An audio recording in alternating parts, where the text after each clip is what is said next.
Petani bawang merah di Kecamatan Pekanbadak, Aceh Besar mengeluhkan rendahnya harga jual bawang merah di pasaran.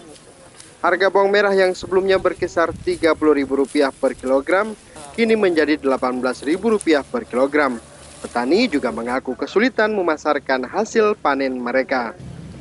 Salah seorang petani bawang merah di Desa Lamayang, Sis Gunawan mengaku, kendala yang dihadapi petani saat ini adalah ketidakpastian harga dan maraknya bawang impor. Untuk itu dia berharap pemerintah dapat menstabilkan harga bawang merah di pasaran. Para petani mengaku merugi jika harga bawang merah terus menurun.